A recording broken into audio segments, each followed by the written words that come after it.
I'm doing great, John. Hey, is my voice okay? I've got my phone on stand.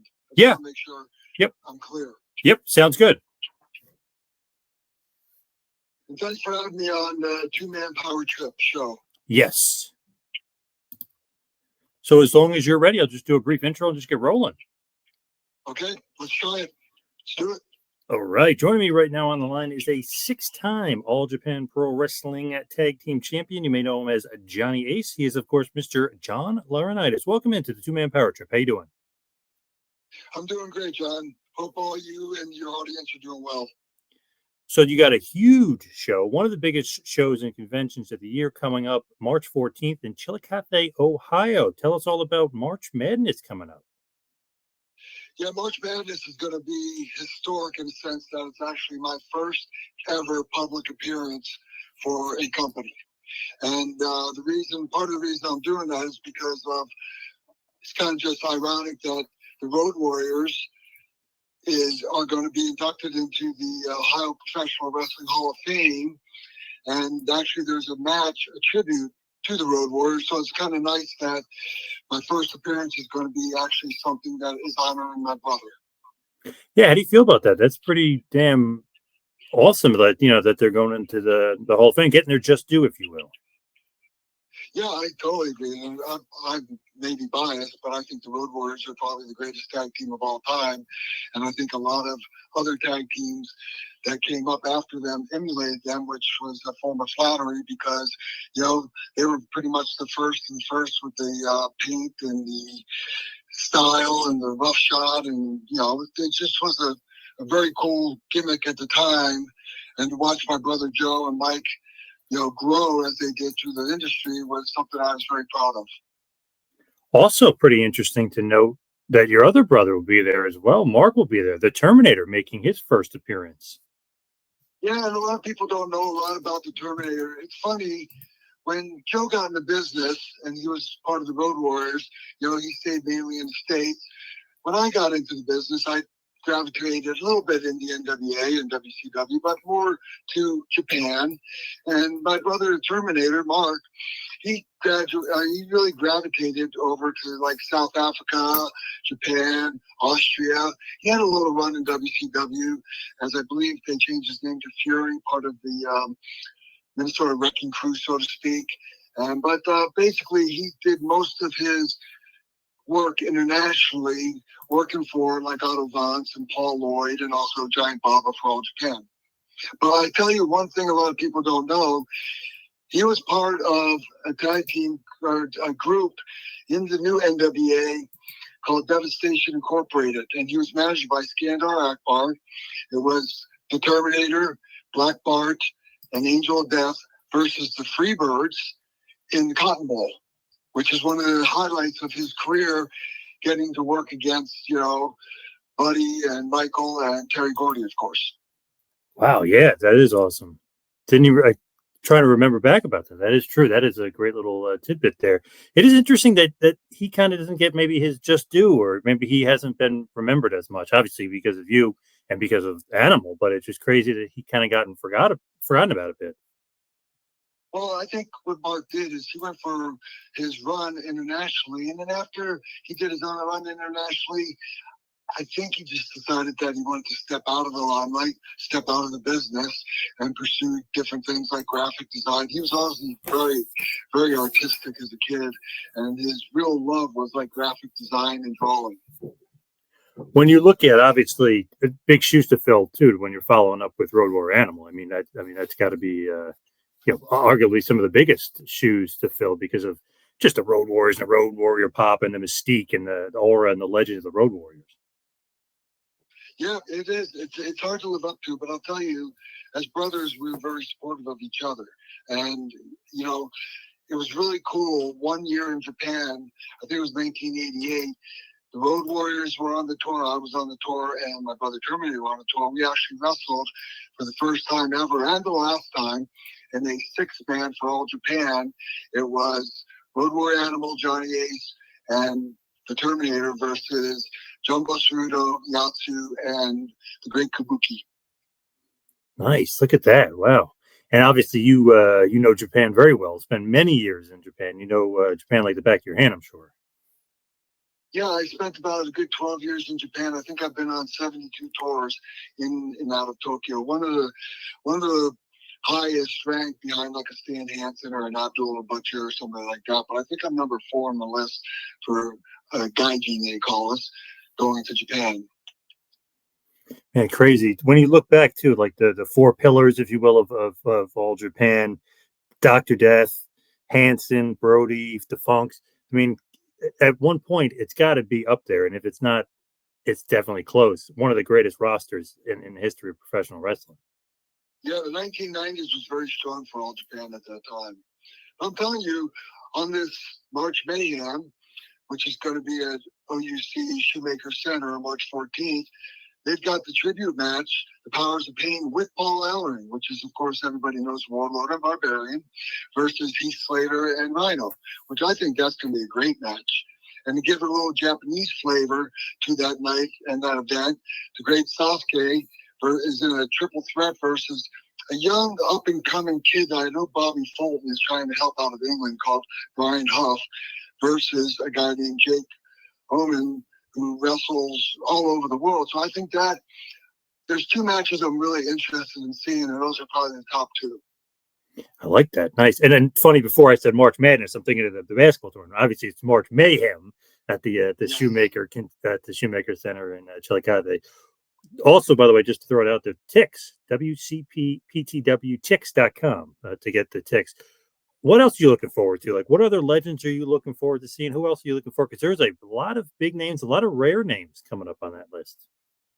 Well, there's a lot of big names and rare names and guys that I basically know my whole life. Like when you look at, somebody like Stan Hansen. I was Stan's tag team partner for 2 years in All Japan. I spent 12 years with Stan over in Japan. And the last time I saw Stan is when we inducted him into the 2016 WWE Hall of Fame. So I haven't seen Stan for 10 years. So I think he's probably the number one guy that helped me shape a lot of my Japanese career, and somebody I really owe a big debt of gratitude to for helping me when I was just this young green kid, and he was like the man in Japan, basically. So it'll be interesting to see Stan.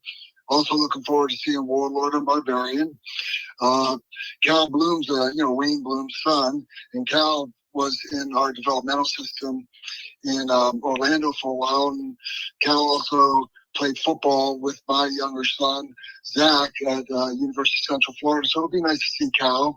He's working against a kid that night named Lord Crew, who I know Bobby saw and is bringing in because he saw him at the Squared Circle Expo. So it's kind of like it's going to be fun to see everybody. And probably a lot of people are asking, how about Shane Douglas? Oh, it'd be good to see Shane. Shane and I keep in contact, and the Dynamic Dudes will be together at the event, and we will sign autographs and take some pictures alongside, as everybody knows my history with the Sheep Herders. So Luke's going to be there, and I used to carry their flag for about a year and a half in the NWA and also down in Florida Championship Wrestling. So I'm anxious to see Luke too. Man, the Dynamic Dudes, that is such an interesting and funny gimmick. And what are your thoughts on that gimmick? Because I'm always kind of curious. I've obviously talked to Shane a bunch about it. He didn't particularly like it. He basically said found the 2 most popular names of that era, Dynamic and Dudes, and he stuck it together and he put skateboards on you guys. So what did you think of the Dynamic Dudes? Yeah, I agree with Shane.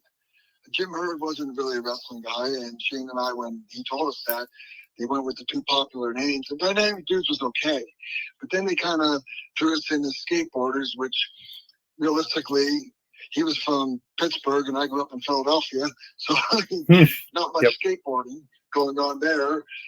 And they put us in a position to where I think it was a kid's gimmick. And at first, the first time around, the kids loved us.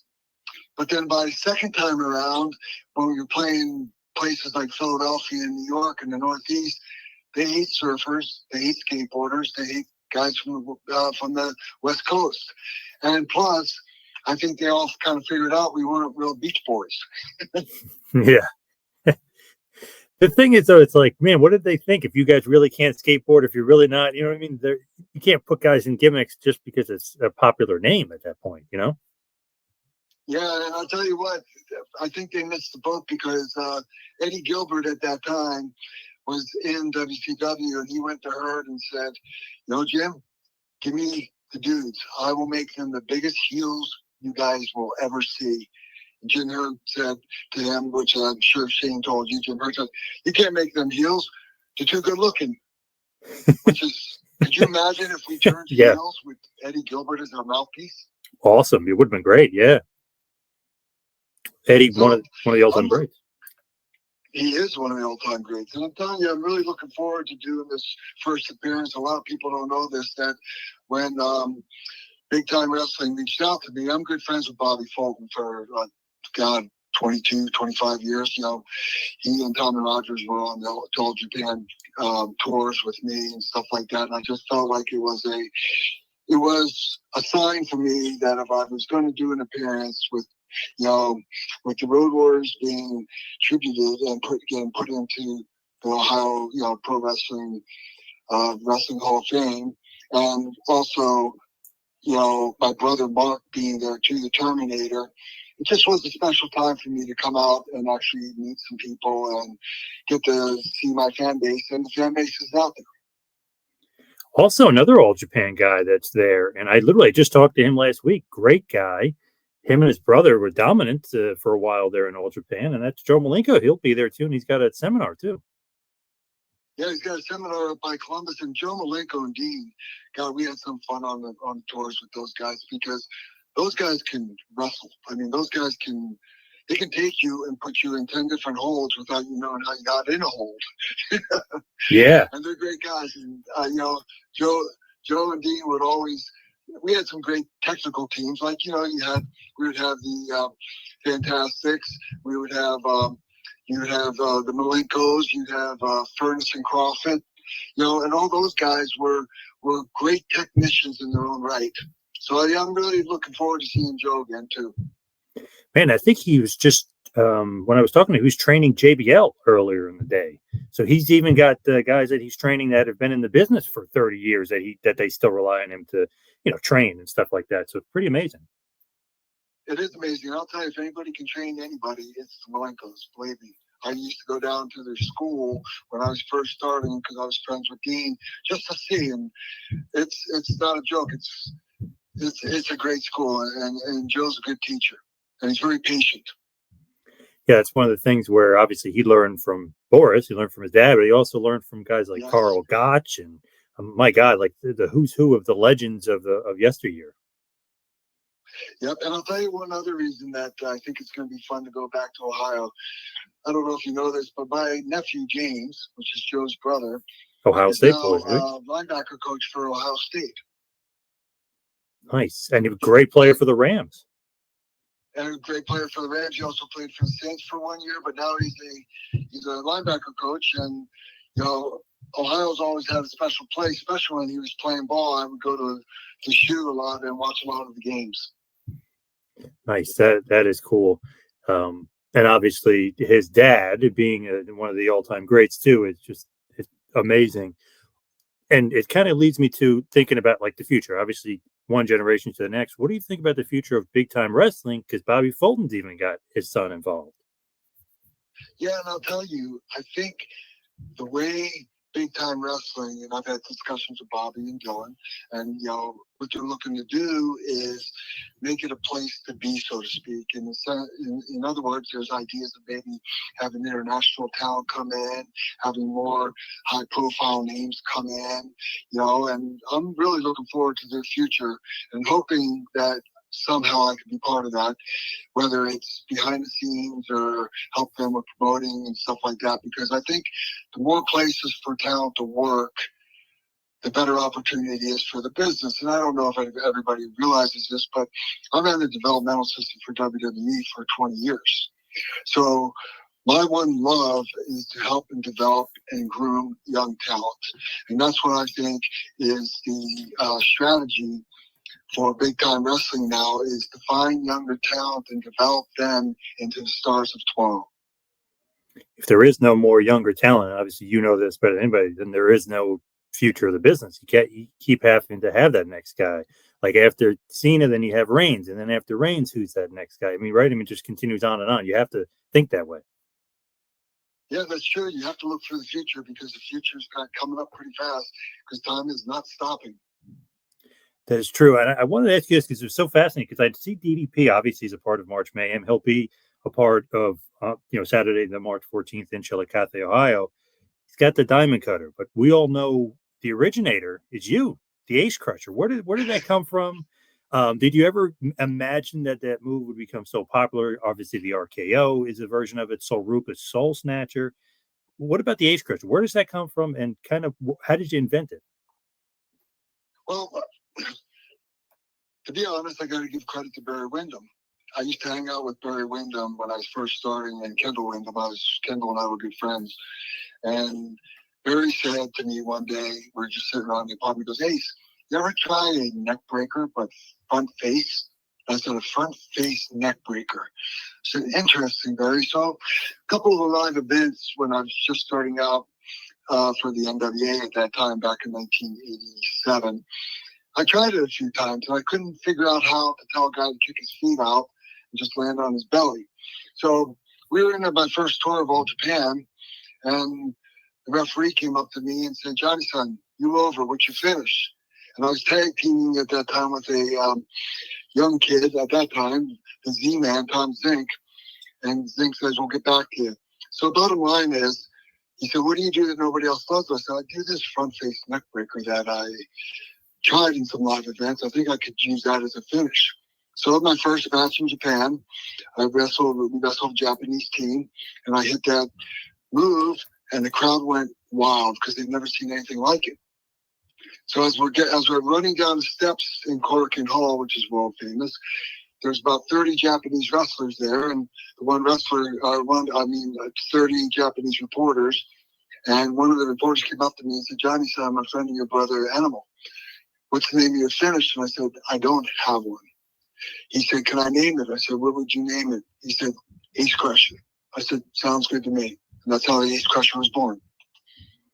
Wow, amazing. That's just so crazy. Like from that to Barry Windham mentioning it to you trying it out, kind of just the genesis of it is crazy. But I love it because obviously they still use it today. It's one of the best moves of all time.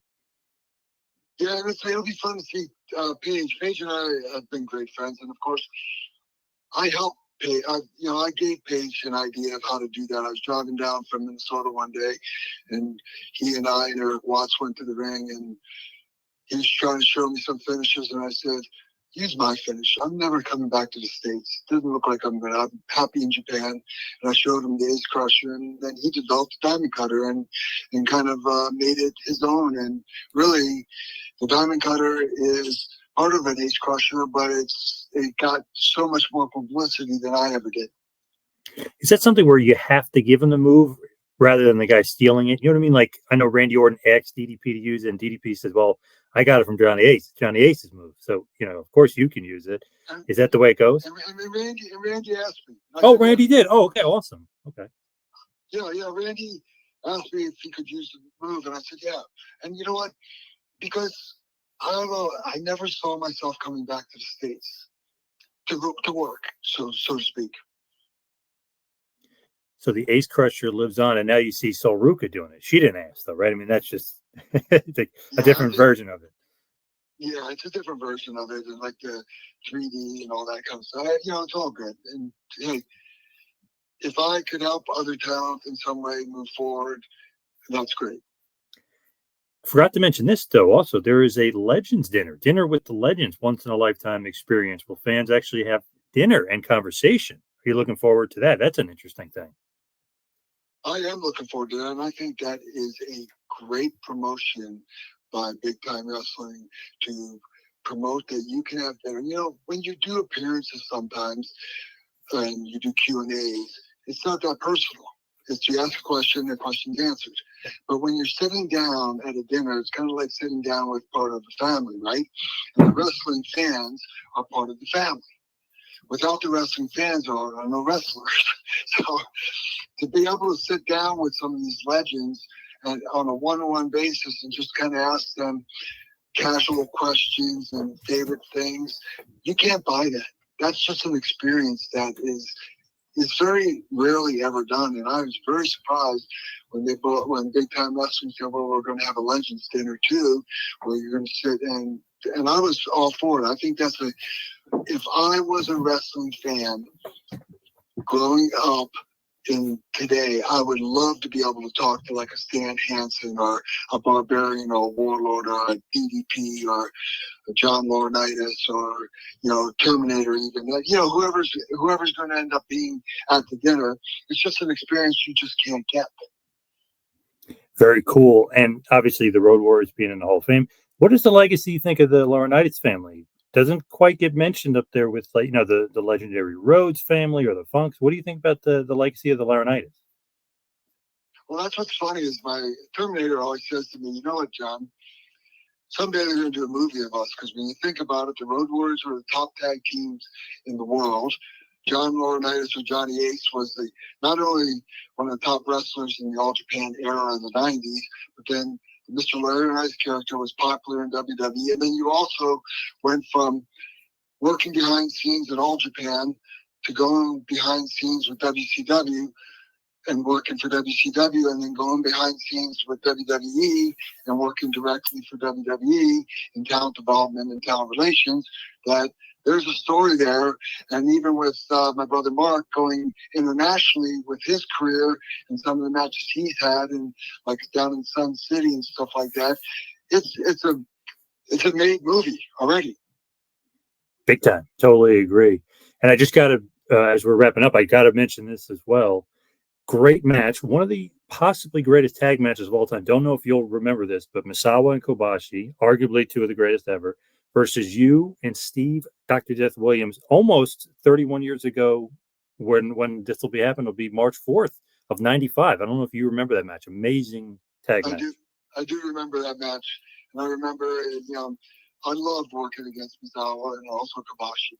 I mean, they were just the top two superstars, along with obviously Kawada and Tawi and those other top guys, Jun Akiyama. But Steve and I made a very rugged and rough tag team. Steve more than me, of course. Steve was that rugged Oklahoma boy style, which, I love tagging up with Steve. I've loved tagging up with Steve and Stan. I tagged up one time, Andre the Giant, Johnny Smith, and I in the Budokan. God, I've had some great experiences in Japan, wrestling like in the Tokyo Dome. There was me and the Road Warriors in the Tokyo Dome, one show in front of 75,000 people. It was kind of cool. I've had a very blessed All Japan career.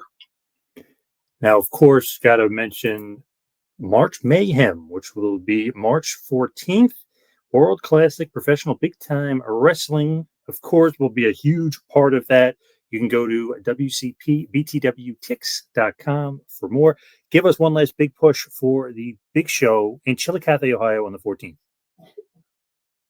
I'll tell you, it is a show with so many legends and the actual matches that are going to be there, that if you don't go, you're definitely missing something, because there will be things posted on social media that they should have been there. And to me, it's just dream come true to have my first ever signing and get to meet and sit down with some of the great fans of big time wrestling and great fans of wrestling. And of course, you can check them out on Facebook as well. World Classic Professional Big Time Wrestling. Anything else do you want to throw out there, just as far as what you're looking forward to for the show? Because there's a huge list, a cavalcade of stars, and this is one of the biggest conventions of the year. And I'll tell you one thing I am looking forward to that I forgot to mention is to see Mr. Kennedy again. I like Mr. Kennedy, and he's working Enzo, which is going to be an incredible match. But just seeing Mr. Kennedy, that character again, is going to be great. All right. And is there anywhere where people can follow you? Are you back on the social media scene yet, or no, not yet? Yeah, I'm back on social media. I'm on Twitter, and I'm also on I'm on Facebook, and I'm also on Instagram. What are your handles? Where can everybody find you? Just look for John Laurinaitis, and believe me, you can find me. All right, Johnny. Hey, thank you so much for all the time today. Really appreciate it. And everybody needs to head out there on the 14th of March for March Mayhem in Chillicothe, Ohio, for world-class, big-time professional wrestling. Thank you so much, Johnny. Thank you very much for having me, and I hope to see everybody there. All right, perfect. Thank you so much, Johnny. Appreciate it all the time. Okay, thank you. Yep, thank you. Yep, thank you. Bye-bye.